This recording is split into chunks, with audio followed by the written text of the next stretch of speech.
Um bom dia a todos, que Deus nos abençoe.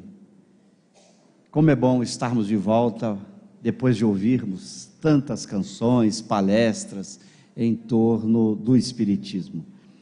E é uma alegria trabalharmos com vocês esse tema que nos toca muito de perto: amai-vos e instruí-vos. Como vocês sabem, esta recomendação encontra-se no Evangelho segundo o Espiritismo, no capítulo 6, intitulado O Cristo Consolador, neste item 5, que dá início ao título Advento do Espírito de Verdade. Este capítulo é muito importante, porque consideramos o capítulo mais profundo de toda a obra. O capítulo que nos tem levado a muitas reflexões durante tantos anos. Dada a profundidade destas instruções finais que se encontram neste capítulo, todas elas assinadas pelo Espírito de Verdade. Daí a importância de refletirmos sobre cada uma dessas mensagens. O Espírito de Verdade, como vocês sabem, nada mais é do que o próprio Cristo, que vai estar presente no comando da obra espírita, junto com Allan Kardec. O Espiritismo teve dois grandes líderes no seu surgimento. Do lado de lá, o Espírito de Verdade, ou Jesus; do lado de cá, Allan Kardec. E nós vamos hoje começar a provocá-los no estudo de uma mensagem do Espírito de Verdade. Eu me recordo que quando, pela primeira vez, há muitos e muitos anos, havíamos falado que o Espírito de Verdade era Jesus, um amigo que estava assistindo ao nosso estudo nos disse assim: Cosme, mas não sei não, se o Espírito de Verdade for Jesus, suas mensagens têm que ser muito profundas. E ele então fez o desafio, e resolvemos fazer reuniões para estudar as mensagens do Espírito de Verdade. A mensagem que vou estudar hoje com vocês, e é claro, eu tenho apenas 1 hora, nós gastamos alguns meses para estudá-la, mostrando a beleza e a profundidade dos textos desse Espírito de Verdade. Então eu convido aqueles que estão nos ouvindo, tanto na internet quanto aqui, que mergulhem na Kardecpédia para continuar o estudo que vamos fazer aqui. Entre lá no Evangelho segundo o Espiritismo, lá no Advento do Espírito de Verdade, que há várias indicações de leituras na obra de Kardec, que ajuda você a aprofundar o texto do Espírito de Verdade. Aqui nós escolhemos esta mensagem, que é o Advento do Espírito de Verdade, que é o item 5, para discutirmos com vocês. Provavelmente não teremos tempo de examinar toda a mensagem. As mensagens são muito curtas, todas elas. As mensagens do Espírito de Verdade têm 2, 3, 4 parágrafos no máximo, mas todas elas de uma profundidade que a gente passa muito tempo para descobrir, o que mostra quem é esse Espírito especial. Nós produzimos um DVD chamado Jesus na Visão Espírita, onde apresento muitos argumentos a favor dessa tese, porque o Espírito de Verdade é Jesus. Então aqueles que duvidam e quiserem conhecer os argumentos que apresentamos em nosso vídeo, para que vocês possam ter certeza de que de fato o Espírito de Verdade é Jesus. Ele começa essa mensagem dizendo: venho como outrora aos transviados filhos de Israel. Venho como outrora. Aqui já começa com uma indicação de identidade. Ele veio como já tinha vindo antes. Lembra? Hoje o Arthur comentou sobre os transviados filhos de Israel, mas eu quero explorar aí esta frase de um outro ponto de vista, do ponto de vista da escala espírita, que ontem comentamos rapidamente. Os filhos de Israel, como sabemos, representam, na história do povo hebreu, aqueles 12 filhos que dariam origem às 12 tribos, que depois seriam guiados pela primeira revelação de Moisés, simbolizando a própria humanidade, que receberia a primeira, a segunda e a terceira revelação. Então, simbolizando a própria humanidade. Os filhos transviados é que saíram do caminho que devia seguir, extraviado, como a gente vai tentar mostrar. Em francês, égaré, que é o termo em francês usado aqui por esta mensagem, é exatamente quando você se desvia do caminho que deveria seguir. Você tinha um caminho e você se desvia. Que caminho é esse que nós tínhamos e que nós desviamos? E por que Jesus teria vindo para estes que se desviaram? Então vamos tentar entender isso. Quando a gente mergulha na escala espírita, e eu vou aqui colocar para vocês rapidamente a estrutura dela para vocês entenderem. Kardec definiu os espíritos em 3 ordens. Na primeira ordem, os puros ou perfeitos. Na segunda ordem, os bons, e ontem eu brincava com vocês. Na terceira ordem, os imperfeitos. Observem o que ele diz dos imperfeitos: predominância da matéria sobre o espírito, propensão para o mal, ignorância, orgulho, egoísmo e todas as paixões que lhes são consequentes. Quando você olha para essa caracterização do espírito imperfeito, você descobre algo simples. Se tem predominância da matéria sobre o espírito e uma propensão para o mal, se cultiva as más paixões, como orgulho, como egoísmo, como raiva, como ódio, não pode ser o início do processo evolutivo dos espíritos. Deus não pode ter criado o espírito, e ao ser criado, esse espírito está na terceira ordem. Não pode ser. Porque se Deus houvesse criado os espíritos e colocado esses espíritos na terceira ordem, ele seria o culpado pela propensão pelo mal. Ele seria culpado do egoísmo, do orgulho. Então os espíritos imperfeitos não são os espíritos na origem. A escala espírita não trata dos espíritos na origem. E muito curioso o uso da palavra imperfeito por Kardec e pelos espíritos.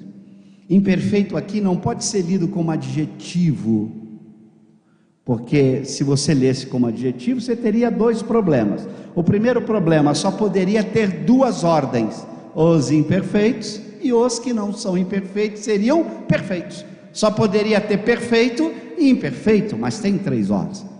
Aqui a gente costuma dizer que você tem que botar um hífen. Espírito imperfeito é o nome de uma categoria de espíritos. Espírito bom, o nome de uma categoria de espírito. Espírito puro ou perfeito, o nome de uma outra categoria.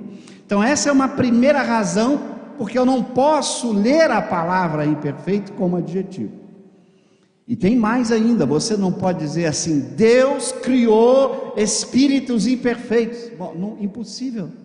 Se eu olho o imperfeito do ponto de vista do dicionário filosófico, a palavra imperfeito significa falta, defeito. Deus não pode ter nos criado com falta, com defeito, senão ele não seria Deus, a perfeição. É por isso que o grande filósofo materialista Baruch Spinoza tem uma frase monumental. Ele diz assim: por realidade e por perfeição deve-se entender a mesma coisa. Tudo que é real é perfeito. Porque tudo que é real é obra de quem? De Deus. Deus não faz nada imperfeito. Então, o espírito não foi criado imperfeito por Deus no sentido do dicionário. Não foi criado imperfeito porque ele tem falta ou defeito. Seria uma contradição com a ideia de um Deus perfeito. Toda a sua obra é perfeita porque ele é perfeito. Bom, mas se ele não foi criado imperfeito no sentido do dicionário, filosófico, ele também não foi criado imperfeito no sentido da escala espírita. Por quê? Porque o espírito imperfeito tem muita maldade, tem ciúme, egoísmo, raiva, ódio, é propenso ao mal. Por isso Kardec e os espíritos encontraram uma saída curiosa, né? Como é que nós somos criados? Qual é o espírito em sua origem? Simples e ignorante. Não tem nem maldade, nem bondade. Simples e ignorante. Não conhece a lei. Não tem a lei dentro dele. Essa é a ignorância, que faz com que ele, ao ser criado simples e ignorante, não tenha livre-arbítrio nesse momento, não tem consciência de si mesmo. Ele vai adquirindo a consciência de si mesmo e o livre-arbítrio ao longo do tempo. Na medida em que ele avança ao longo do tempo, e Kardec vai dizer na Revista Espírita, provavelmente por milhares de existências, é que esse espírito vai aprendendo, conquistando o livre-arbítrio, a consciência de si, aprendendo a escolher. E aí é que é o problema. Na hora que ele conhece a lei, que ele sabe escolher e que ele é responsável pela própria escolha, é que o problema acontece. Uns seguem o caminho reto e largo, daqui a pouco vamos explorar isso, que conduz ao reino do Pai. O caminho é este. Gente do céu. Este é o caminho reto e largo. O espírito é criado simples e ignorante, aprende a escolher, e tem alguns que seguem o caminho do bem, que os espíritos vão dizer em o livro dos Espíritos, que seguiram em linha reta, desde o começo, quando ficaram autônomos no processo de escolha e aprenderam a lei, vão seguir o caminho reto, que vocês sabem, é este caminho representado aqui pela linha reta. De espíritos simples e ignorantes, evoluem para espíritos bons da escala espírita, segunda ordem, e dali para espírito puro, já que não há retrogradação da alma, ele não pode regredir. E Kardec vai na Revista Espírita dar exemplos desse tipo de espírito, que desde o começo seguiram o caminho do bem, que jamais cultivaram emoções ruins, só tem que viver uma vida de provas. Lembrando, na escala espírita, que é muito importante a gente entender na estrutura de provas e expiações, é assim, ó. O espírito imperfeito está em provas e expiações. O espírito bom, só provas. O espírito puro, nem prova nem expiação. Esse é um conceito muito importante. O que é uma expiação? É uma prova, consequência de um mal praticado. Toda prova que é consequência do mal praticado, diz Kardec, é expiação. Por isso ele diz assim: toda expiação é prova, mas nem toda prova é expiação. Capítulo 5 do Evangelho segundo o Espiritismo, bem-aventurados os aflitos. E ele dá exemplos. E eu costumo dizer, muito cuidado quando você encontra alguém na terra em sofrimento profundo e você diz assim: ele jogou pedra na cruz. Muito cuidado. Não julgue alguém em sofrimento desde o nascimento. Pode ser uma prova que não é uma expiação, não é consequência de um mal que ele tenha praticado. Espíritos bons, e Kardec dá exemplo de alguns da revista, que escolhe uma vida de dor e sofrimento que não é expiação, não é consequência do mal que ele praticou. Ele escolhe para apressar o progresso, para demonstrar para nós como exemplo de vida, como é possível viver uma vida de luta e sofrimento com equilíbrio. Com equilíbrio, mostrando que é possível prova sem expiação. Então não sejamos apressados quando olhamos para alguém na terra e começamos a imaginar que ele tenha feito muito crime para estar sofrendo daquele jeito. Pode ser uma prova escolhida que não é expiação. Voltando aqui, esses espíritos simples e ignorantes que evoluem em linha reta só passam por experiências de provas. não passam por experiências de expiação. Porque se nunca cometeram o mal, não tem por que expiar o mal que não cometeram. Estes seguem muito mais rápido em direção ao topo da escala espírita. Sua evolução se dá de forma muito mais rápida, porque não tem que sofrer as expiações. Lembrando que quando você está expiando o seu mal que você praticou, você tem um problema muito grave, porque muita gente pensa que o processo divino é um processo só de sofrimento. Não, lembra o que Kardec diz? Arrependimento, expiação, reparação.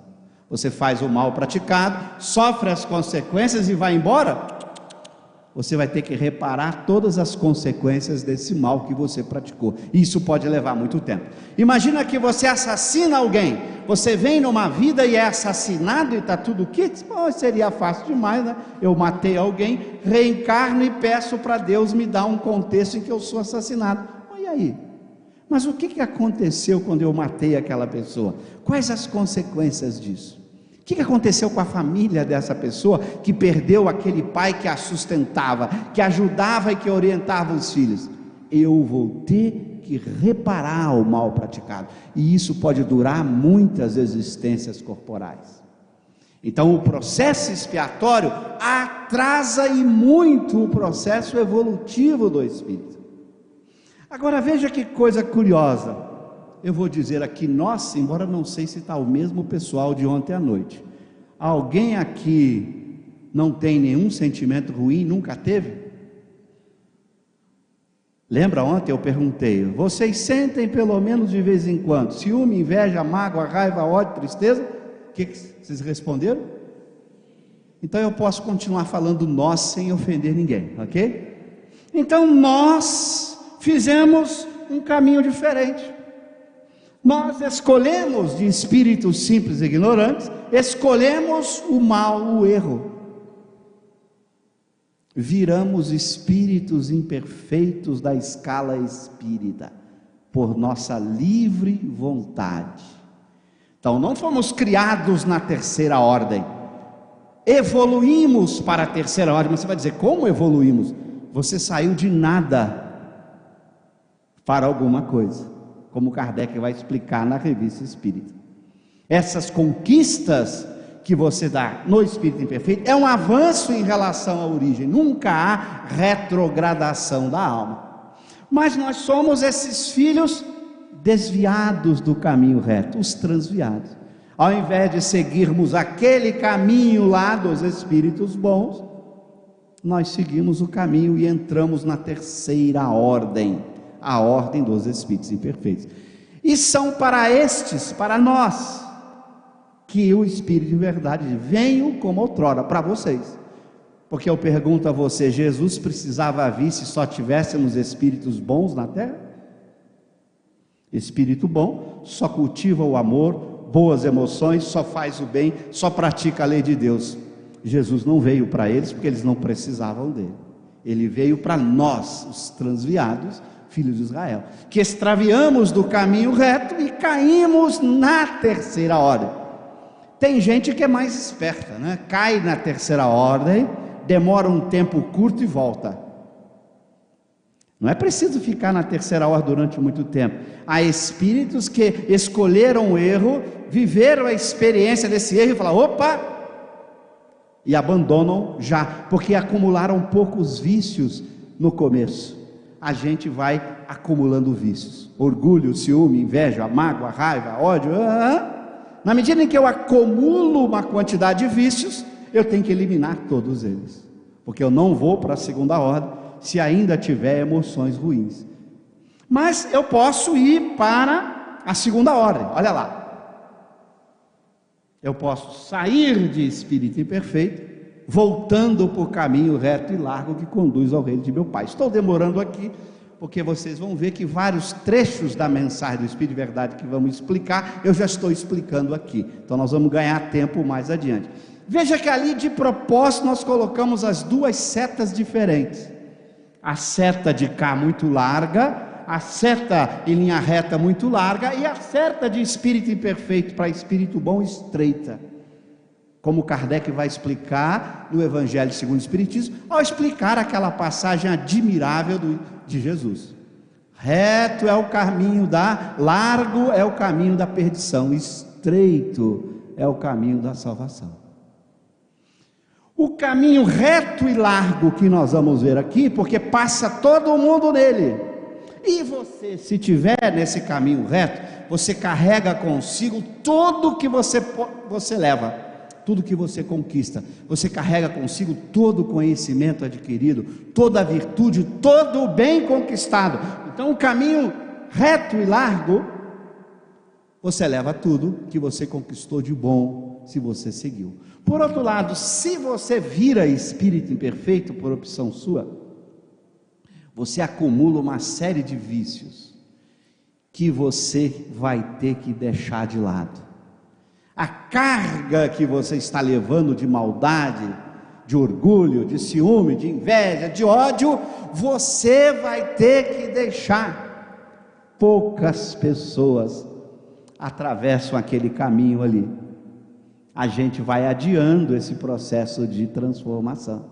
Então aquele caminho de espírito imperfeito para espírito bom é um caminho estreito, é a porta estreita, que eu não posso passar por ela carregado, inchado de orgulho, de ciúme, de inveja, de mágoa, de ódio. Eu não atravessarei essa porta. O caminho é estreito, não permite que eu carregue toda essa muamba pesada que constitui os meus vícios morais. Então veja a sabedoria do Cristo. Ele veio para nós, para que a gente deixasse esse estado de espírito imperfeito e caminhássemos em direção ao estado de espírito bom. E está nos dizendo, inclusive, o que é que nós temos que fazer. O que é que a gente tem que fazer? Eliminar todas as paixões ruins. Todas as emoções ruins têm que sair do nosso mundo interior. Daí a importância do amai-vos. O amai-vos é a estrutura necessária de eliminação dos vícios morais. É na convivência com o outro, aprendendo a renunciar a si próprio, que a gente vai eliminando os vícios que dão origem a todos, orgulho e egoísmo, que vai dar origem a todos. Orgulho e egoísmo, aliás, muito curioso esses dois vícios, não dá tempo da gente fazer aqui uma palestra para mostrar a beleza dos pensamentos do Espírito com respeito ao orgulho e egoísmo.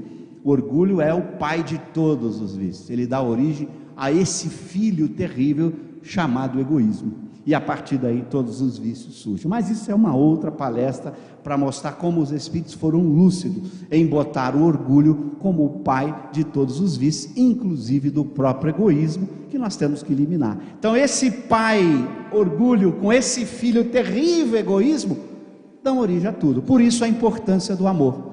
Quando a gente aprende a amar o outro, o orgulho diminui, porque o orgulho, como na filosofia se caracteriza, é o que se chama amor próprio. Ele tem na estrutura dele o amor próprio. O que é o amor próprio? É aquele amor em que eu olho para mim como se eu fosse diferente do outro. É diferente do amor de si. Nunca confundi amor de si com amor próprio. Quando Jesus disse, amai ao próximo como a si mesmo, é amor de si, não é amor próprio. No amor próprio eu me considero diferente, é amar uma persona, não é amar a alma naquilo que ela tem de igualdade com todas as outras. É amar um personagem. Cada um de nós vive na terra personagem. Eu sou Cosme Márcio. Se eu amo o Cosme Márcio, eu amo esse personagem. Aí eu vou amar o meu estado social, a minha posição. Isso é amor próprio. Eu tenho que amar a alma em si mesmo, naquilo que ela tem de grandiosa. Todos somos filhos de Deus, espíritos imortais, feitos para a felicidade. Eu tenho que amar qualquer um, porque é este amor incondicional, em que eu amo o espírito, a alma. Eu não amo um personagem, eu não amo a minha mulher, a minha mãe, o meu filho. Eu amo a alma, que não é uma persona, não é um personagem. Não é amor próprio, que é o amor do personagem, é amor de si, que é o amor da essência do espírito ou da alma. Então a gente sabe que para fazer esse retorno ao caminho reto e largo, eu tenho que abandonar o orgulho, egoísmo e todos os vícios que surgem a partir daí. Esse é o grande desafio. A gente está disposto a isso? A abandonar os personagens? A considerar o outro como eu mesmo, que tem os mesmos direitos e que tem a mesma finalidade de progresso e de felicidade? Eu estou disposto a deixar de lado o meu ciúme, o meu orgulho, a minha inveja, a minha raiva, o meu ódio? Não passarei pela porta estreita, voltando ao caminho reto, se não fizer isso. Esse é o desafio que a gente tem. E esse Cristo, agora, Espírito de verdade, veio para esses que são os transviados, que ao invés de seguir para lá, resolveram pegar um atalho e descobriram que não é atalho coisíssima nenhuma, porque não há distância menor entre dois pontos do que seja uma reta.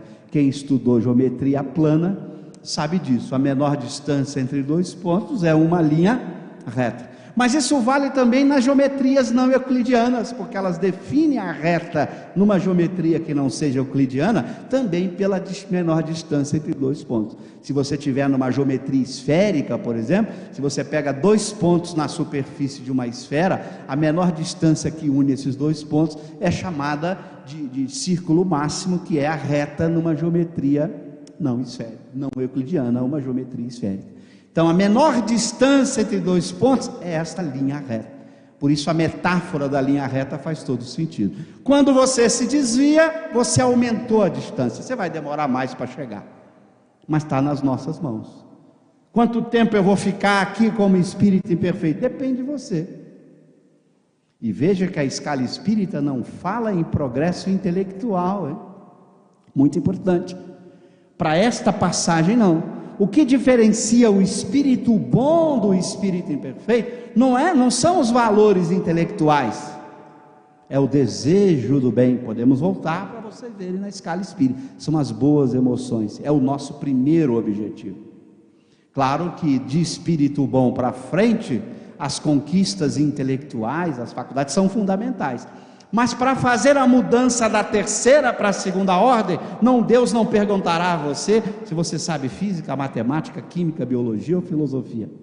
Tens virtudes? Virarás da segunda ordem.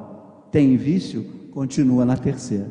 Então o processo de passagem da terceira para a segunda ordem, para você retomar o caminho em linha reta, é a transformação do seu mundo interior de sentimentos e emoções. Você tem que jogar fora orgulho, egoísmo, raiva, ciúme, inveja e todas essas paixões que caracterizam o espírito imperfeito. Enquanto eu não jogo fora, eu continuo na terceira ordem. Pode ser alguém da terceira ordem muito inteligente, que sabe física, que sabe matemática, que sabe filosofia, mas continua na terceira ordem.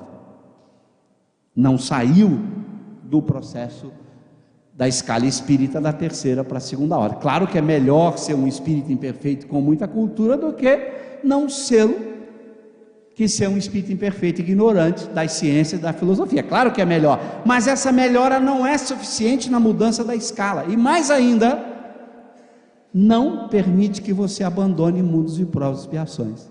E aí você desencarna como terceira ordem, o seu perispírito terá essas características da terceira ordem, impedindo o acesso às regiões dos bons espíritos. Então você vai ter que mudar o seu mundo interior. Agora voltamos lá. Venham como outrora aos transviados, filhos de Israel. Agora sabemos quem somos, nós os transviados, que escolhemos abandonar o caminho em linha reta e virar espírito imperfeito. Agora ele diz para que venho. Olha só, ele veio para quê? Para que ele veio? Ele veio para nós, espíritos imperfeitos, mas para quê? Trazer-vos a verdade e dissipar as trevas. Olha isso, trazer-vos a verdade. Por que ele trouxe a verdade? Porque a verdade só faz sentido pensar em verdade quando você pensa em Deus. Se ele vem trazer a verdade, ele tem que expressar o pensamento divino, de acordo com a lei de Deus. O resto mais é o que a gente chama de conhecimento. Para explicar um pouco mais em filosofia a diferença de verdade e conhecimento. Pegamos esse copo aqui, por exemplo. Se eu começo a dizer, esse copo é de plástico, é transparente, e começa a dizer assim, esse plástico contém tal estrutura química, etc., isso é conhecimento. Conhecimento é aquilo que eu penso que é esse copo.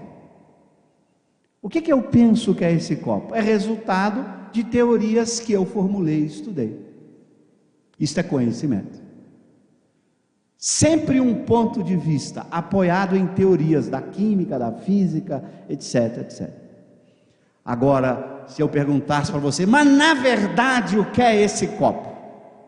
O que é de fato esse copo? É a verdade sobre o copo, que eu só atinjo no estado de espírito puro. Até lá, eu estou no caminho do conhecimento, que é muito importante. O conhecimento, define os filósofos, é uma adequação entre o meu pensamento e a realidade. O que eu penso se aproxima do que é real. Essa aproximação é o conhecimento. O que é a realidade mesmo sobre o copo, nós vamos saber quando não tivermos mais a mediação do ponto de vista do conhecimento, da teoria, dos conceitos. Aí o filósofo vai dizer, sabe o que é a verdade sobre o copo? É o silêncio. Se você disser o que é a verdade sobre o copo, ao tentar dizer o que é o copo, você já está no conhecimento, você já saiu da verdade. Por isso os grandes filósofos vão dizer assim, a verdade tem que ser o silêncio. É por isso que Pôncio Pilatos, diante de Jesus, pergunta o que é a verdade, ele ficou quieto. Porque se ele dissesse, já não seria verdade, já seria conhecimento, já seria um ponto de vista, uma maneira de... Porque toda linguagem carrega os conceitos de alguma teoria. O conceito de transparente, de plástico, de molécula, de átomo, são conceitos, são ideias que a mente formula numa tentativa de saber o que é mesmo o copo. Eu só vou saber o que é mesmo o copo quando eu não tiver mais esses intermediários da teoria. É por isso que na filosofia hindu se diz assim, quando a pessoa está avançando, é como se ela pegasse um barco para atravessar um grande lago. O objetivo do estado de nirvana, daquele estado especial, vai ser alcançado quando você atravessar o lago. Do lado de lá do lago está o estado de espírito puro ou perfeito. Esse estado especial de felicidade plena está do lado de lá do lago. Mas para você atravessar o lago, você usa um barco, ok? Agora, quando você chega de lá, o que você faz com o barco? Joga fora, não precisa mais dele. Você vai ficar com um barco? Você já chegou no seu objetivo. O barco são esses recursos intelectos, esses recursos de conhecimento, de práticas, que a gente utiliza para fazer a travessia. Depois que você chega do lado de lá, você virou espírito puro, você sabe a verdade, você se identifica com Deus. Por isso Jesus vai dizer, eu não faço a minha vontade, mas a vontade daquele que me enviou. Essa é a maior expressão de liberdade, é quando ele usa a liberdade para fazer a vontade de Deus, porque ele sabe que esta é a vontade, aquela que de fato deve ser seguida. Então ele, diante da verdade, eu brincava ontem aqui com alguns, o que você faz quando está diante da verdade? Você simplesmente diz assim, sim senhora. Não é à toa que a verdade é feminina. O que você faz diante da mulher? Sim senhora. Eu pergunto a vocês, imagina que eu prove para vocês que 2 mais 2 é igual a 4, ok? Suponha que isso seja a verdade, 2 mais 2 é igual a 4. O que você faz quando você conhece a verdade? Você diz assim, sim senhora. Você não vai ficar discutindo com a verdade. A discussão só existe no plano do conhecimento. Na verdade não há discussão. Uma vez que você a conheça, você se submete a ela livremente. É por isso que eu explico no meu livro Espírito e Matéria, porque que a verdade é livre e libertadora, porque ela serve ao mesmo tempo para libertar você de si mesmo, e porque ela é livre, porque a verdade não pode ser imposta, ela exige aceitação. Os Espíritos vão dizer a Kardec na pergunta 841, a convicção não se impõe, você apresenta a verdade para a pessoa. Na hora que ela consegue perceber que é a verdade, ela diz assim, sim senhora. se submete a ela.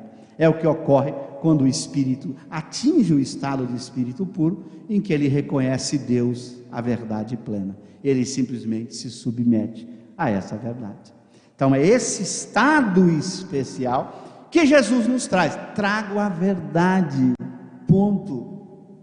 Você tem que perceber que esse seu pensamento é verdade. Para isso Deus nos deu a razão, o raciocínio, a reflexão, que é a faculdade do Espírito, capaz dele identificar a verdade quando ela se apresenta para ele. Mas olha, ele é mais inteligente ainda, porque ele diz assim: trazer-vos a verdade e dissipar as trevas. Olha que coisa incrível. Por que dissipar as trevas, não apenas a verdade? Porque você só consegue enxergar a verdade, que é o caminho, se você não tiver com os olhos vendados ou com neblina. Imagine um caminho, imagine você estar num lugar que você sabe que tem o caminho correto a seguir, mas aquele lugar está cheio de trevas. Você não consegue enxergar onde está essa verdade. Você precisa abrir os olhos para enxergar essa verdade, para descobrir o caminho. Então ele não podia apenas dar a verdade, mas ele tinha que nos dar os instrumentos de como clarear o caminho. Esses instrumentos que ocorrem na medida em que o espírito vai aprendendo a amar, a abandonar esses vícios morais que obscurecem a sua visão. O ciúme, a inveja, a mágoa, a raiva, o ódio, já diz o ditado popular, não é um bom conselheiro.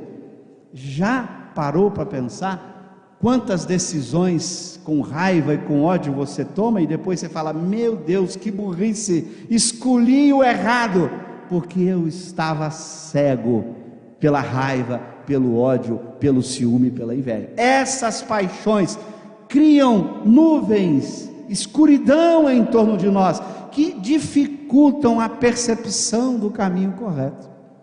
Então, o Cristo não trouxe apenas a verdade, mas nos deu todos os instrumentos para vencermos esses estados emocionais, sentimentais interiores que nos impedem de enxergá-la.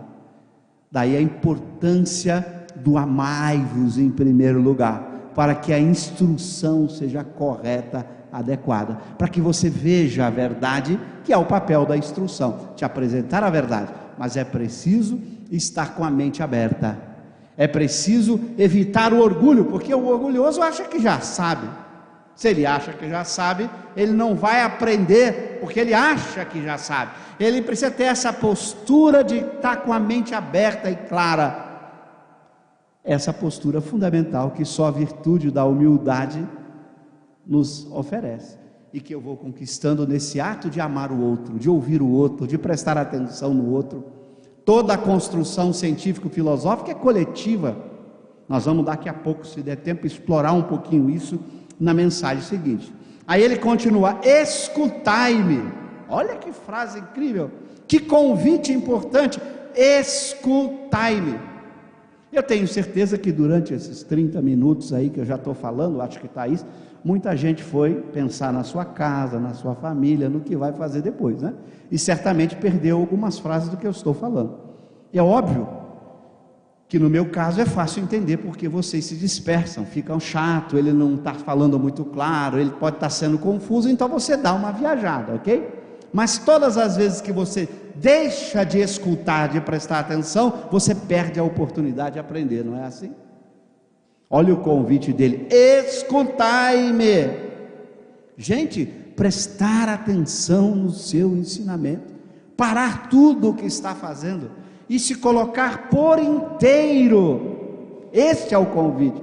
Se coloque por inteiro, para que a luz se faça dentro de você. Preste atenção. Mas a ansiedade, os interesses materiais, o egoísmo, o ciúme, a inveja nos dispersam, né? E a gente acaba se entregando a esses estados emocionais que tiram o pensamento do foco, a razão do foco, e a razão não consegue prestar atenção, e aí você viaja, vai para outro lugar. A gente tem essa que os especialistas chamam de ansiedade inútil, né? O que é esse estado de ansiedade inútil? Você está aqui, mas não está aqui, né? Você está aqui, mas está no daqui a pouco. É muito comum a gente estar num lugar e você está pensando o que vai fazer daqui a pouco. Mas peraí, daqui a pouco é daqui a pouco.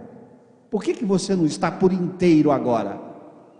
Você está aqui, sentado, com o seu corpo. Por que não está por inteiro agora? Por que agora você está preocupado com o almoço que vai ter daqui a pouco, com o encontro que vai ter, com a tarefa de logo mais? Basta cada dia o seu mal.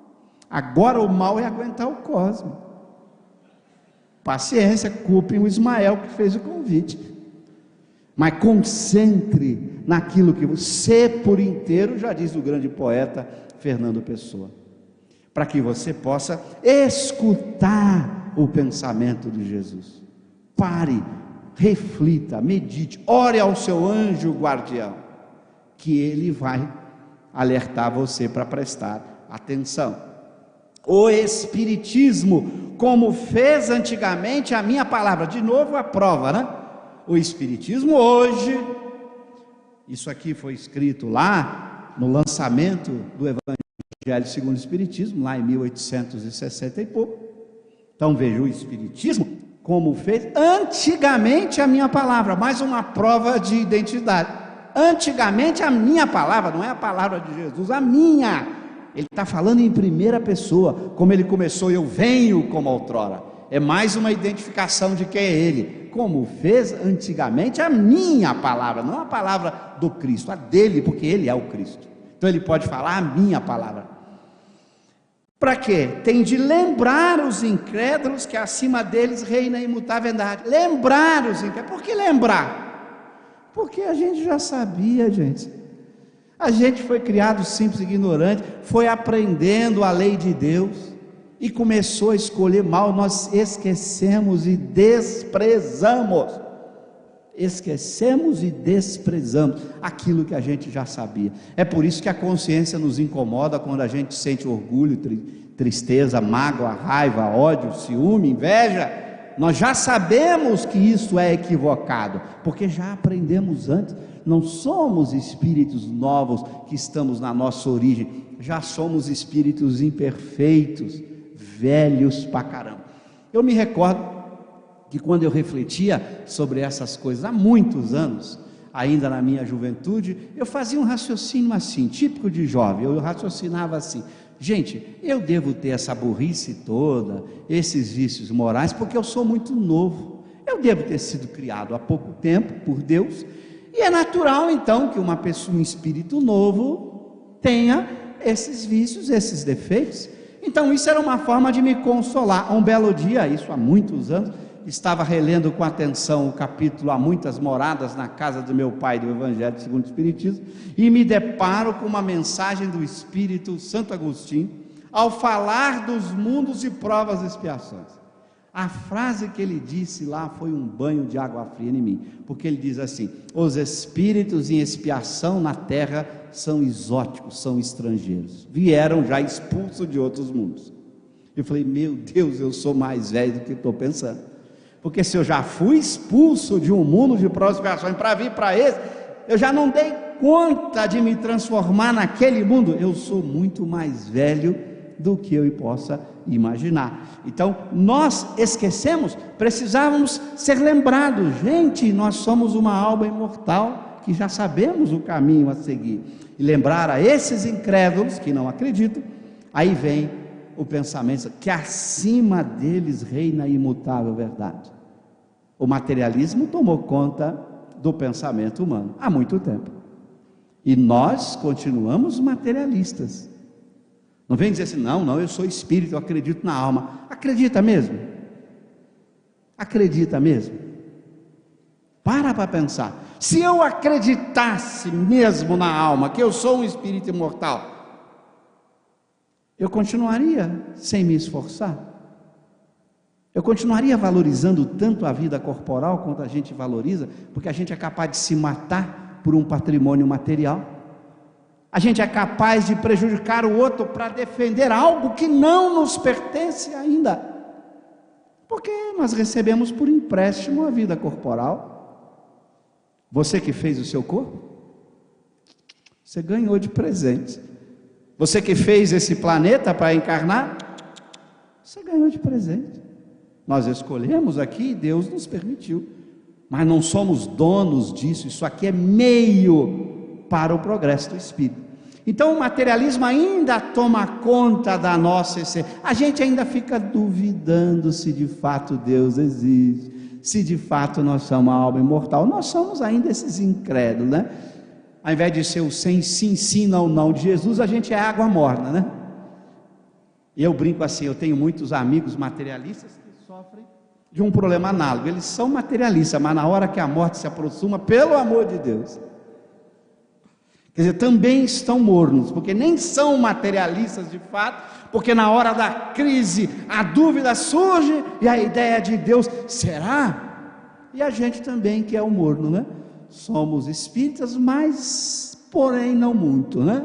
A gente não leva a sério a proposta espírita, a gente não leva as últimas consequências a proposta espírita, a gente fica no meio do caminho. Lembrar que acima deles reina a imutável verdade. E agora continua, Deus não é só verdade, porque o ser humano não vive só de verdade.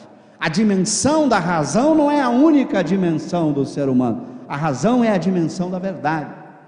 Nós também temos uma dimensão importante do mundo dos sentimentos, dos desejos, da vontade.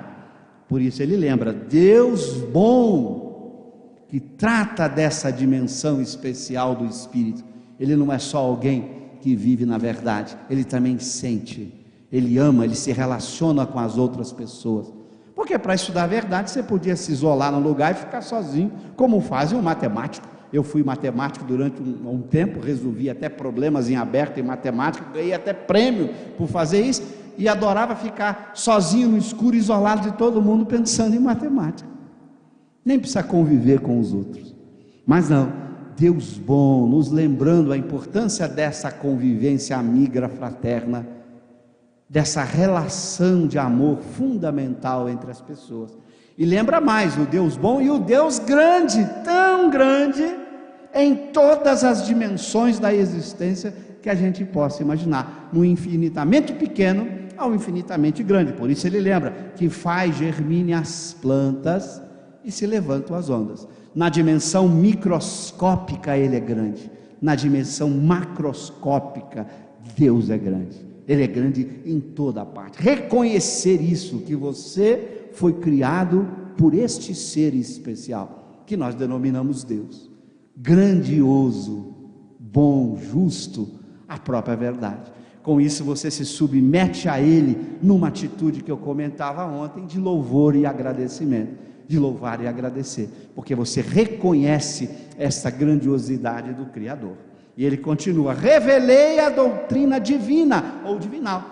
Jesus trouxe a verdade, o seu pensamento é a expressão da verdade que nós, espíritos imperfeitos, precisamos para mudar de escala. Alguém pode dizer, mas ele não falou nada de física, não falou nada de química, de biologia? A física, a química, a biologia também não estão atrás da verdade? Sim, mas ele revelou a verdade mais relevante e importante, que é a verdade sobre a alma, que é mais importante. Aprender depois sobre o corpo, sobre o átomo, sobre a molécula, quando vir o Espírito bom, essa aprendizagem é muito mais fácil, porque eu vou enxergar a matéria com mais profundidade, eu vou conseguir ter acesso a instrumentos de investigação muito mais sofisticados. Por isso ele veio revelar a verdade que importa, a que mais importa, é aquela que vai fazer ou dar o salto. Ninguém vai dar o salto por dominar física, química, matemática, filosofia, biologia ou qualquer coisa. Você só vai dar o salto se viver as verdades da alma, e são essas verdades que ele trouxe. Por isso Allan Kardec, na sua sabedoria, vai definir o que é o Espiritismo no preâmbulo dessa obra admirável. O que é o Espiritismo? É a ciência que trata de quê? Da natureza, origem e destino de quê? Dos espíritos e de suas relações com os homens. O Espiritismo não vai mudar a física, a química, nem vai se intrometer nesse estudo. Na introdução do Livro dos Espíritos, Kardec tem essa frase admirável: o Espiritismo não é da alçada da ciência, não é da alçada da física, da química, da biologia, e nem trata disso, porque ele trata de outra verdade, de outra dimensão. É a verdade sobre a alma, que é mais importante, porque a matéria fica, A alma é que, a matéria fica aqui, a alma é que permanece por toda a eternidade. Então, saber da verdade da alma é saber daquilo que é necessário para dar o salto na escala espírita, retomando o caminho reto em direção a Deus. Então é muito mais importante. Por isso ele revelou essa doutrina divina sobre a alma, a verdade sobre o que nós somos enquanto alma, sobre o que nos aguarda, sobre as penas e recompensas futuras, sobre o que é Deus, sobre o que é a vida. É essa a verdade que ele revelou para nós. Como um ceifeiro, olha que metáfora incrível. Como um ceifeiro, eu só estou no primeiro parágrafo, não vou conseguir ir muito adiante. Como um ceifeiro reunia em feixes o bem esparso no seio da humanidade, e diz: vinde a mim todos vós que sofreis. Veja que metáfora incrível. O que é o ceifeiro? Já viram alguém colher trigo, por exemplo? Você pega o facão, vai lá cortando os feixes e vai acumulando na mão, cortando aqueles galinhos e fazendo um feixe. Olha o que ele está dizendo. Esse pensamento do bem, que é a verdade sobre a alma, surgiu em muitos pontos do planeta, mas de forma dispersa. Você tem os diversos missionários do Cristo em todas as religiões, em todas as filosofias, nas religiões orientais, ocidentais, sempre teve um ou outro que trouxe uma fatia desse bem, um fiozinho desse bem, um elemento desse bem, mas quem reuniu todo esse bem num feixe sólido, rico e profundo, de uma ciência e de uma filosofia, de dar inveja aos melhores cientistas e filósofos? Quem reuniu isso? O Espiritismo, o Espírito de verdade. Então todo esse bem que foi esparso ganha um sentido maior agora e se reúne, formando um feixe forte, resistente, que a razão, por mais rigorosa que seja, não consegue enfrentar, porque é tão lógico, é tão rico, é tão profundo, que esse feixe se torna agora indestrutível, enquanto grãos isolados você podia fazer leituras equivocadas. O bem estava ali, estava lá, estava acolá, mas era preciso reunir tudo num bem único e sólido. Santo Agostinho vai dizer no Evangelho, na Revista Espírita, pena que não dá tempo aqui para a gente explorar, numa mensagem admirável, que eu explico quando falo de quem é Kardec na visão espírita, que ele foi escolhido por Deus para que o Espiritismo tivesse um único tronco, uma única raiz, para que ele pudesse penetrar na terra ressequida de todos os corações.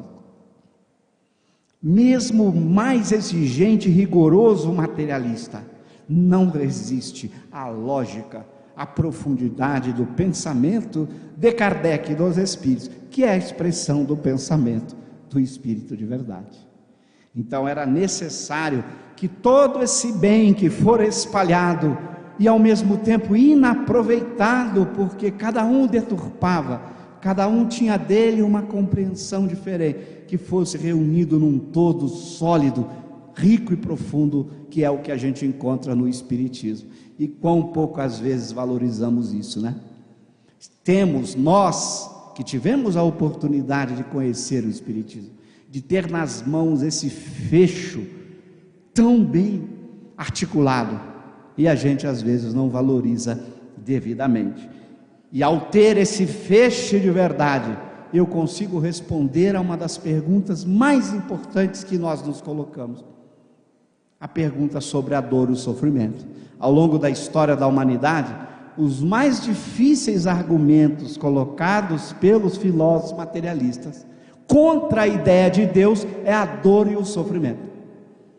Grandes filósofos materialistas vão dizer: se Deus existe, por que a dor? Por que o sofrimento? E você vai encontrar na história do pensamento filosófico os maiores argumentos, os mais difíceis de encarar, são os argumentos da dor e do sofrimento. Como pode existir um Deus se há dor e há sofrimento?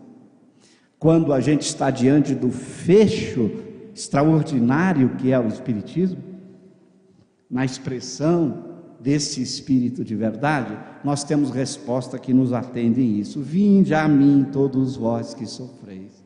Você encontra razões tão nítidas para o sofrimento, e você descobre que ao invés do sofrimento ser um argumento contra Deus, o sofrimento é um argumento a favor de Deus, mostrando a grandiosidade divina que nos fez preparados para o crescimento espiritual, e que a dor nada mais é do que uma necessidade escolhida pelo Espírito no seu processo expiatório, e que a dor é sagrada, como esse mesmo Espírito de verdade vai dizer mais adiante, numa outra mensagem aqui que constitui o item 6º. A dor foi sagrada no Jardim das Oliveiras. Elevem a sua resignação ao nível de suas provas, porque a dor foi sagrada no Jardim das Oliveiras. Meditemos na beleza disso. Jesus, no Jardim das Oliveiras, o Jardim das Oliveiras representa o momento, o início do seu sofrimento, da traição, de todo o processo de dor e sofrimento que ele vai passar ali na terra. Até ali, ele havia pregado e exposto o Evangelho. Naquele momento, dali em diante, até o Calvário, nós temos um momento expresso de sua dor e de sofrimento, com a traição, com a prisão e com tudo aquilo que ele sofreu, que vocês conhecem muito bem na história. Mas se ele, Espírito puro, que não estava nem em prova nem em expiação, achou que a dor que ele iria passar era sagrada, o que era uma dor ser sagrada? Ela está de acordo com a lei de Deus, isso é o sagrado, aquilo que está de acordo com Deus. Se ele, que nada precisava da dor, que não merecia a dor, porque ele não estava em prova ou expiação, não merecia a dor, não precisava dela, por amor a cada um de nós, se submeteu à dor com alegria.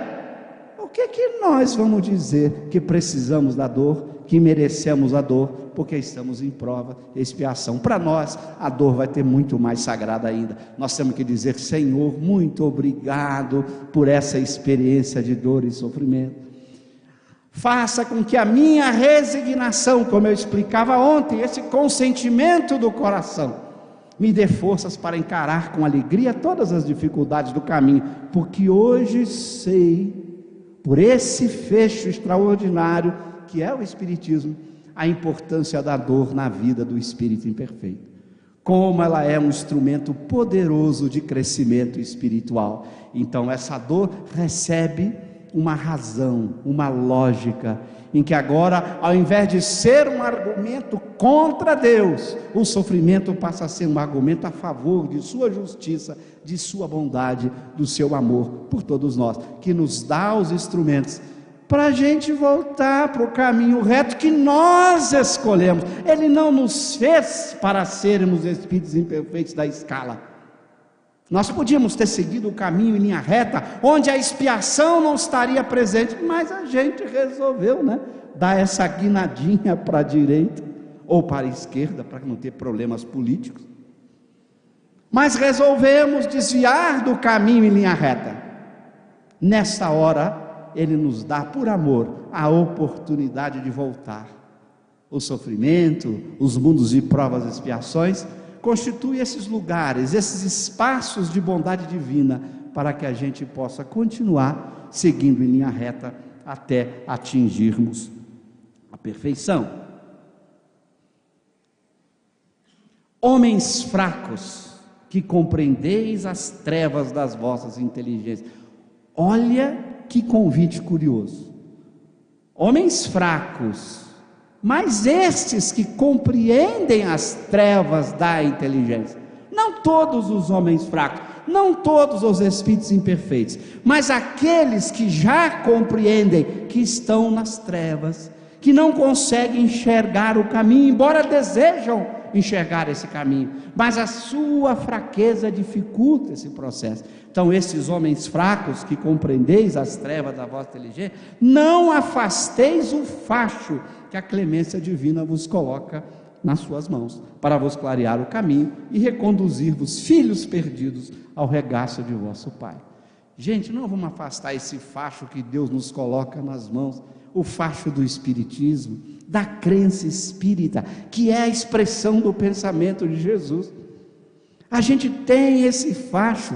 Eu quero compreender, eu quero voltar para o caminho, mas eu sou fraco. Mas eu tenho uma tocha poderosíssima, que é o ensinamento espírita, que abre a nossa mente, com toda a sua teoria e toda a sua orientação prática, porque Deus é tão sábio que não botou no espiritismo apenas teoria, mas orientações práticas incríveis, a prece, o anjo guardião, a sintonia com os bons espíritos, a prática da caridade, mecanismos que o espiritismo nos coloca nas mãos, para que a gente possa clarear o caminho, e a vida fica diferente, né?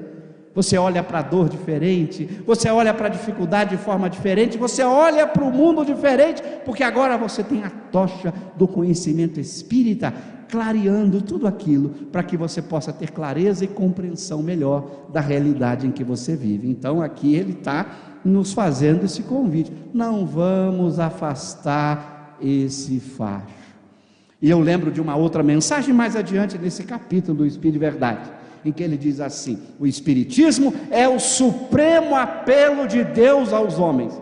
Para pensar nessa frase, é o supremo apelo de Deus aos homens. O que significa o supremo? É o maior de todos. Não esperem uma quarta revelação, não vai existir. Não esperem. Não há revelação maior do que a revelação espírita, porque ela é a revelação da ciência, da verdade, da filosofia, no que tem de mais verdadeiro. Então não esperem, gente, não vai haver uma quarta revelação, não fique adiando, não, eu ainda não estou convencido, o espiritismo não é suficiente para mim. Vai se dar muito mal se ficar esperando. Esse facho que é o espiritismo é a única tocha que a gente dispõe, nós os espíritos imperfeitos. Não vamos ter uma outra. Aproveitemos este conhecimento lúcido, essa lógica monumental, para pegarmos isso e utilizarmos a nosso benefício. Se nós não ficarmos convencidos com uma doutrina que demonstra cientificamente a realidade do espírito, demonstra por provas científicas irrecusáveis, que demonstra filosoficamente a coerência do pensamento espírita. Se nós não ficarmos satisfeitos com isso, gente, o que a gente precisa para convencer? Para pensar. Se o Cristo, na sua sabedoria, seguindo o pensamento divino, esperou até o século XIX, quando a humanidade aprendeu a fazer ciência, desde o século XVI, aprendeu a construir um método racional muito bem elaborado para chegar à verdade, que é o método científico filosófico. Se ele esperou esse tempo inteiro para que o espiritismo surgisse neste século XIX, depois que a ciência e a filosofia já havia dado todas as ferramentas fundamentais para a compreensão da verdade, não espere que vai vir outra, gente. Esse é o grande facho que a gente não pode deixar de lado. Nós já recebemos, estamos aqui, conhecemos o pensamento do Cristo na expressão do pensamento de Kardec e dos espíritos superiores. Eu costumo dizer, Kardec, em sua obra com os espíritos, foram os que melhores compreenderam o pensamento do Cristo e nos deixaram de forma tão clara, porque embora no Evangelho esteja o pensamento de Jesus, mas esse pensamento no Evangelho está misturado de forma metafórica, parabólica. Kardec, na sua lucidez, escreveu o Evangelho segundo o Espiritismo. Não é o Espiritismo segundo o Evangelho, não, é diferente, é o Evangelho segundo o Espiritismo. Porque se eu fosse ler o Espiritismo segundo o Evangelho, eu teria contradições incríveis, porque os textos evangelistas descrevem, por exemplo, um Jesus triste, nervoso, amargurado. Se eu fosse ler o Espiritismo segundo o Evangelho, Jesus não seria espírito puro, porque o espírito puro nunca sente tristeza, ciúme, amargura, nem os espíritos bons têm essas emoções, que dirá os puros. É o Espiritismo que nos mostra a lógica e a coerência do Evangelho, não é o Evangelho que nos mostra a lógica e a coerência do Espiritismo. É por isso que o Espiritismo veio com uma revelação para completar, para explicar, para modificar aquilo que está nos textos evangélicos, que foram escritos por grandes pessoas, mas que tiveram deturpações ao longo do tempo, como todo texto escrito histórico que se perdeu na noite dos séculos. Então o Espiritismo é o Evangelho segundo o Espiritismo, é o Espiritismo que nos dá os instrumentos para a leitura do Evangelho, onde o Cristo agora cresce como Espírito puro e perfeito, não tendo as fraquezas que às vezes um ou outro evangelista passa, como se Jesus tivesse fraqueza. Nenhum Espírito puro tem fraqueza nenhuma. Veja o que vai dizer Allan Kardec na Gênese, ao falar da natureza de Jesus: não tinha nenhuma das fraquezas humanas. Então você vai ler o Evangelho segundo o Espiritismo, para descobrir como o pensamento do Cristo, em Kardec e nos Espíritos superiores, se torna sólido, profundo e rico, sem as linguagens metafóricas do tempo de Jesus, que era necessário, já que não existia ciência e filosofia suficiente para que Jesus pudesse encontrar uma linguagem mais apropriada para expressar o pensamento. Ele esperou 2000 anos para que a linguagem científico-filosófica se aperfeiçoasse, para que os homens desenvolvessem métodos de investigação da verdade muito mais precisos e claros. E aí veio de novo Jesus, agora numa linguagem simples, direta, clara e profunda, para que ninguém possa pretextar que não entendeu, para que ninguém possa dizer assim: não compreendi. Veja que os textos evangélicos deram origem a dezenas de correntes diferentes, todas dizendo que estão interpretando o texto evangélico. E Kardec vai dizer na Revista Espírita: eu me esforço para explicar o pensamento espírita, para que não seja possível formar cismas em cima dos textos que ali estão presentes, porque era a preocupação de tanta clareza e precisão, para que ninguém pudesse dizer: tem dois espiritismos em cima da obra de Kardec. Só tem um só. Enquanto que em cima dos evangelhos, quantas correntes diferentes de interpretação são feitas até hoje. Então, por isso esse facho preciso que o Espiritismo nos coloca, para clarear o caminho. E para a gente encerrar, né? Meu Deus, onde eu estou? Aqui. Sinto-me, não vai dar tempo, né? Quanto tempo eu tenho, hein? Que deu Ismael. Nossa mãe, passou demais. Ai meu Deus, é tão lindo o texto. Vou pular, infelizmente. Sinto-me, mais um pouquinho então. Sinto-me por demais tomado de compaixão pelas vossas misérias, pela vossa fraqueza imensa, para deixar de estender mão socorredora aos infelizes transviados que, vendo o céu, caem nos abismos do erro. Olha que coisa extraordinária. Ele olha para nós, espíritos imperfeitos, fracos, compreende a nossa miséria moral. Nós somos pobres moralmente falando. Pascal vai explicar isso no Evangelho segundo o Espiritismo, numa mensagem admirável. O grande filósofo e matemático Blaise Pascal como espírito. Chega em casa ou botam na Kardecpédia e vão ler lá a mensagem de Pascal chamada A Verdadeira Propriedade. O que faz um homem rico são as virtudes. Tens virtudes, és rico. Não tens virtudes, és pobre. Então ele, reconhecendo que ainda não aprendemos a cultivar as virtudes, que ainda cultivamos os vícios, ele vai estender mão socorredora a todos nós, esses infelizes transviados, que olhamos para o caminho reto, que é o caminho que nos conduz a Deus, mas a gente vai cair nos abismos dos erros. A gente sabe que devia seguir para lá, né? Mas a gente olha e resolve desviar. Crede é a primeira coisa. Eu preciso acreditar na sua verdade, no seu pensamento, porque a dúvida é a pior conselheira.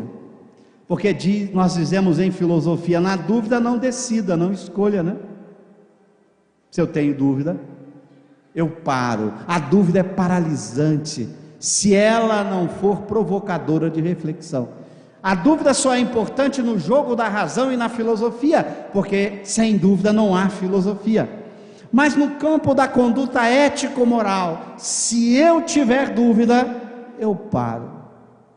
Eu tenho que ter a certeza de que sou um espírito imortal, que a virtude é o único caminho que vai nos levar à felicidade que almejamos. Eu preciso ter essa certeza. Por isso é importante crer, mas amar, porque eu preciso iluminar o meu caminho, como eu disse, e só o amor propicia essa visão plena do caminho. Meditai sobre as coisas que vos são reveladas. Meditai. Nós temos feito isso?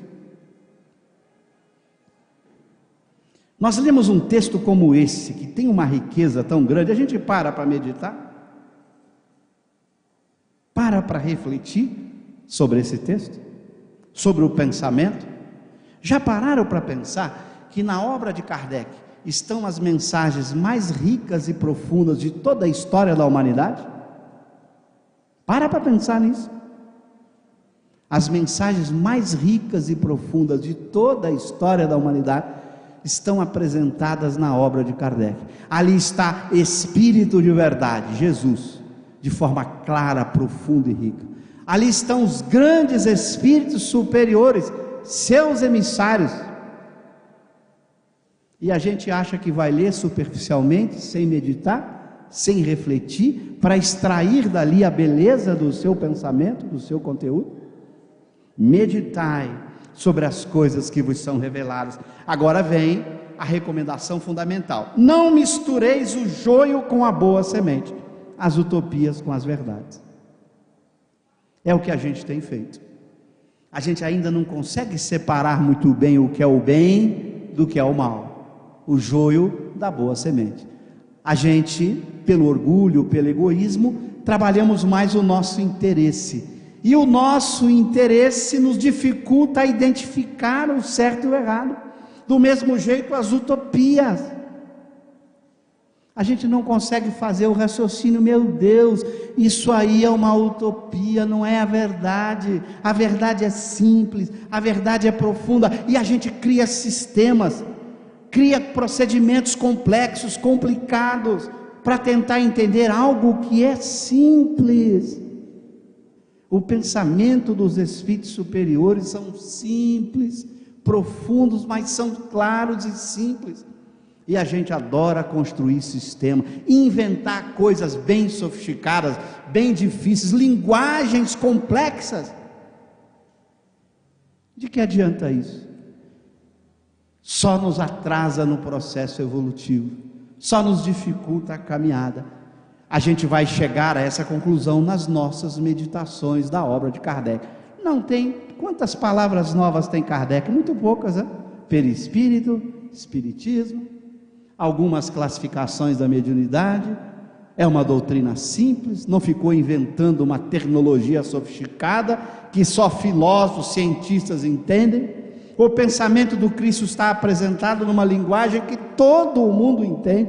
Os princípios espíritas são simples, absolutamente simples de entender. Mas a gente adora criar sistemas, formular sistemas. O espírito Erasto, a gente está encerrando, na Revista Espírita, vocês podem botar lá na Kardecpédia. Kardec vai visitar a Sociedade Parisiense em Bordeaux, Sociedades Espíritas em Bordeaux, fazer uma viagem à cidade de Bordeaux, na França, como ele fez algumas vezes, e Erasto dita uma epístola de Erasto aos espíritas de Bordeaux. E Erasto, nessa epístola, ele diz que uma nova estratégia dos espíritos que querem atrasar o progresso da Terra estava sendo produzida. Porque se vocês acompanham a história do Espiritismo, você vai descobrir algo curioso. Quando o Espiritismo surge em 57, o pensamento lúcido e claro de Kardec, ele foi combatido por todos aqueles que não queriam que esse pensamento crescesse. Mas quando eles combatiam, o que acontece? Quando a igreja o combatia, quando as religiões o combatiam, quando a academia, a ciência combatia o pensamento de Kardec, o que acontecia? Mais ele crescia. Eu costumo dizer que Kardec tem um problema muito grave, ele é irresistível. Pegou o texto de Kardec para ler, gente, é difícil resistir. Eu costumo dizer, Kardec não precisa de defesa, Kardec precisa de divulgação. Nós não precisamos defendê-lo, sua obra se defende por si mesma. Eu preciso divulgá-la para que as pessoas conheçam essa obra. Então, quando o movimento espírita surge, o espiritismo surge, combate.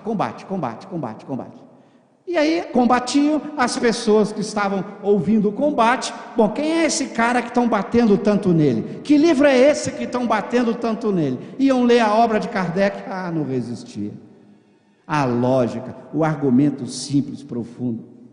Então diz Erasmo, os espíritos perceberam que o combate não era mais o caminho, e resolveram traçar uma estratégia muito curiosa. Vamos correr por dentro, vamos criar sistemas, utopias, e começa já no século XIX a surgir utopias, em que ao invés de ter a clareza simples e profunda do pensamento kardeciano, começam a inventar, chamando de espiritismo, propostas malucas e fantasiosas, que vai levar Santo Agostinho a dizer, cabeças cornudas e caudas. Cabeças cornudas e caudas. Imagina, o espiritismo é aquele homem lindo e perfeito, né? Aquela estrutura linda, perfeita. Você vem e bota cornos, bota cauda, deforma. Você tem elementos espíritas naquele pensamento, mas foram deformados por propostas malucas, para afastar as pessoas inteligentes, para afastar aquelas pessoas que raciocinam e que pensam, porque ao olharem para aquele ser deformado, vão encontrar erros, contradições, problemas, e vão se desanimar, achando que ali não está a verdade, porque está toda deformada. Então é fundamental que a gente saiba aprofundar esse pensamento lúcido e simples, para entender, para não cairmos nas armadilhas dos sistemas fantásticos, extraordinários, que ao invés de esclarecer, criam utopias, não expressam a verdade. Espíritas, amai-vos, este o primeiro ensinamento. Instruí-vos, este o segundo. Ordem adequada e correta. Vamos clarear o caminho. Agora vamos aprender qual é o caminho, conseguimos enxergá-lo. Com amor, abrimos a dimensão da compreensão e do entendimento, porque nos sintonizamos com os espíritos superiores, que são os emissários desse pensamento e dessa verdade. Quando amamos, entramos na faixa das grandes almas, estamos preparados para ouvir a verdade, e aí vem a instrução, que vai nos dar os elementos adequados para não cairmos nas utopias, nas cabeças cornudas e nas caudas, mas para entendermos a verdade que precisamos seguir.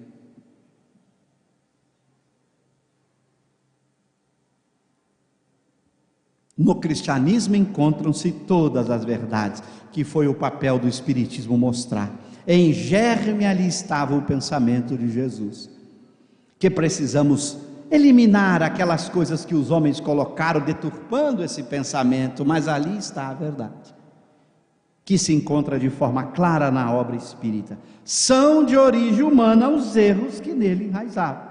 O próprio Espírito de Verdade reconhece aquilo que Kardec vai mostrar no Evangelho segundo o Espiritismo, na obra Gênese, que se você ler o texto evangélico, tal como está escrito em Mateus, Marcos, Lucas e João, você vai encontrar erros, você vai encontrar falhas. Imagina, para citar um exemplo, aquele Jesus diante da figueira, secando uma figueira que não deu figo, porque não era a época de dar figo. Olha que coisa maluca.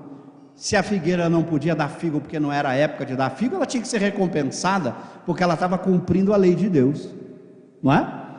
Ela estava obediente a Deus, ela não estava dando figo na época que não devia dar figo, e o texto evangélico é claro, a figueira não deu figo porque não era a época de dar, mesmo assim Jesus teria secado. Se você interpretar isso, você vai dizer, mano, não faz nenhum sentido você interpretar isso ao pé da letra, porque seria uma contradição. Jesus não poderia secar uma figueira que estava cumprindo a lei de Deus.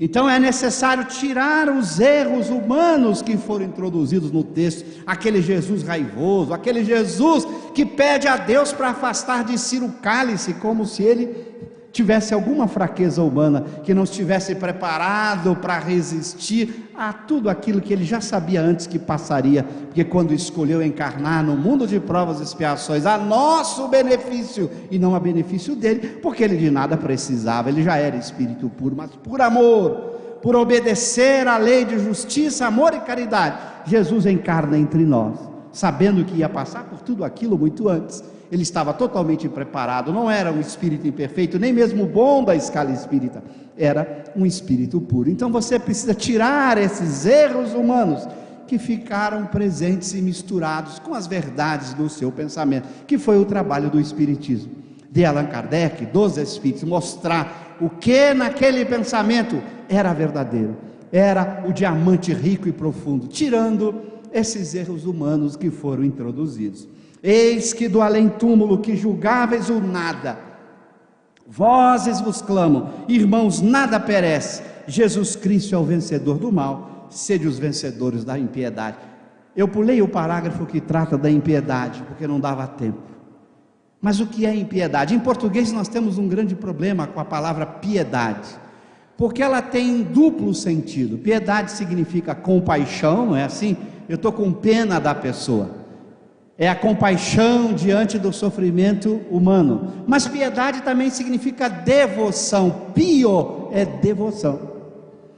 Em francês não há dúvida, porque há duas palavras diferentes, uma para compaixão, outra para devoção. Devoção é piété, compaixão é pitié, são palavras diferentes em francês, e aqui em francês o texto é claro. Jesus Cristo foi o vencedor do mal, porque ele já é espírito puro, não tem mais maldade nenhuma, ele venceu o mal. O que a gente precisa vencer? A impiedade, a falta de devoção, porque esse é o nosso problema. O que é o devotado? É aquele que cumpre a lei de Deus.